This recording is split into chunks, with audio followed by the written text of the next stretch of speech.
दुष्ट सर्प और कौवे की कहानी। एक जंगल में एक बहुत पुराना बरगद का पेड़ था। उस पेड़ में घोंसला बनाकर एक कौवा कौवी का जोड़ा रहता था। उसी पेड़ के घोंसले तने में कहीं से आकर एक दुष्ट सर्प रहने लगा। हर वर्ष मौसम आने पर कौवा कौवी घोंसले में अंडे देती और दुष्ट सर्प मौका पाकर घोंसले में जाकर अंडे खा जाता।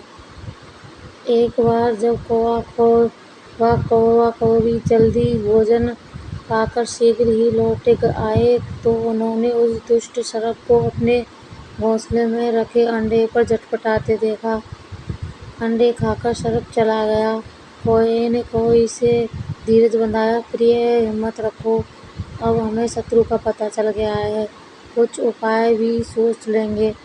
कौवे ने काफी सोचा विचारा और पहले वाले घोंसले को छोड़कर उसने काफी ऊपर टहनी पर घोंसला बनाया और कौवी ने कहा, यहाँ हमारे अंडे सुरक्षित रहेंगे।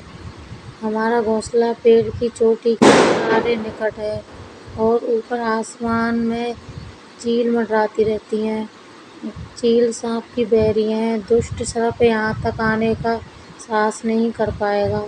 कौवे ने बात मानकर कौवी के नए घोंसले में अंडे दिए, जिससे अंडे सुरक्षित रहे और उनमें से बच्चे भी निकल आए। इधर सर्प उनका घोंसला खाली देखकर यह समझा कि उसके डर से कौवी शायद वहाँ से चले गए, पर दुष्ट सर्प टोए लेता रहता था। उसने देखा कि कौवा कौवी उसी पेड़ पर उड़ते रहते हैं और लौटते भी वहीं हैं। उसे यह समझते देर नहीं लगी कि उन्होंने नया घोंसला उसी पेड़ पर ऊपर बना रखा है। एक दिन सर्प कौवे से निकला और उसने कौवे का नया घोंसला खोज लिया। घोंसले में कौवा दमयंती ने 3 नवजात शिशु थे। दुष्ट सर्प ने उन्हें एक एक करके दबाकर निगल खाया और अपने कुएं में लौटकर डकारे देने लगा। कौवे व कौवी लौटे तो घोंसला खाली पाकर सन्न रह गए। घोंसले में हुई टूट-फूट व उन्हें कौवे के कोमल पंख बिखरे देखकर वह सारा माजरा समझ गए।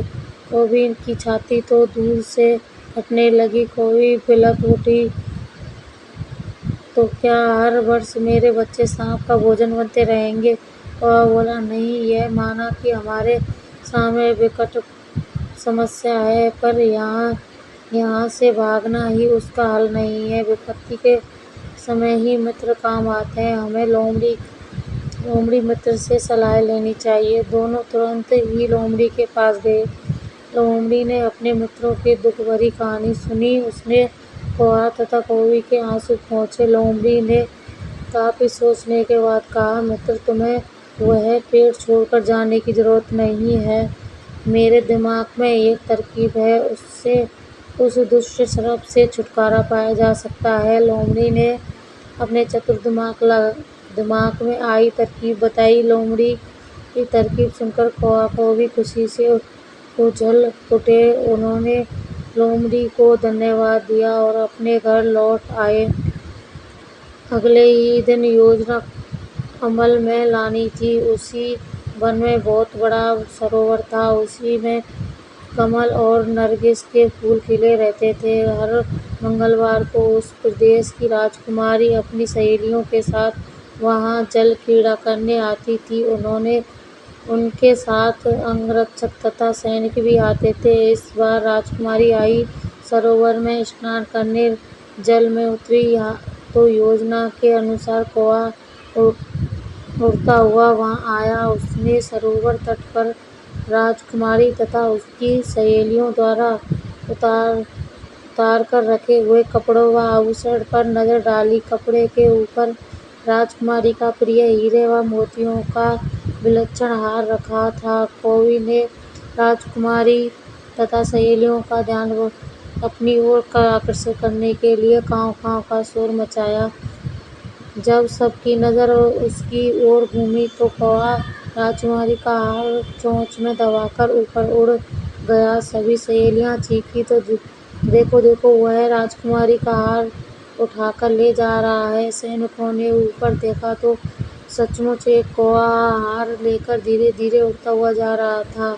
सैनिक उसी दिशा में दौड़ने लगे। कौवा सैनिक को अपने पीछे लगातार धीरे धीरे उड़ता हुआ उसी पेड़ की ओर ले गया। जब सैनिक कुछ ही दूर रह गए तो कौवे ने राजकुमारी का हार इस प्रकार गिराया कि वह सर्प वाले कुएं के भीतर जा गिरा। सैनिक दौड़कर कुएं के पास पहुंच उनके सरकार ने कुएं में तो भीतर झांका। उसने वहां हार और उसके पास एक काले सर्प को कुंडली मारे देखा। वह चिल्लाया, पीछे हटो, अंदर एक नाग है। सरकार ने कुएं के भीतर मारा और सर्प घायल हुआ और फुफकारता हुआ बाहर निकला। जैसे ही वह बाहर आया, सैनिकों ने भालों से उसके टुकड़े टुकड़े कर डाले। सीख सूझबूझ का उपयोग कर हम बड़ी से बड़ी ताकत और दुश्मन को हरा सकते हैं। बुद्धि का प्रयोग करके हर संकट को टाला जा सकता है। वीडियो अच्छी लगे तो लाइक, कमेंट, शेयर करें और सब्सक्राइब करें।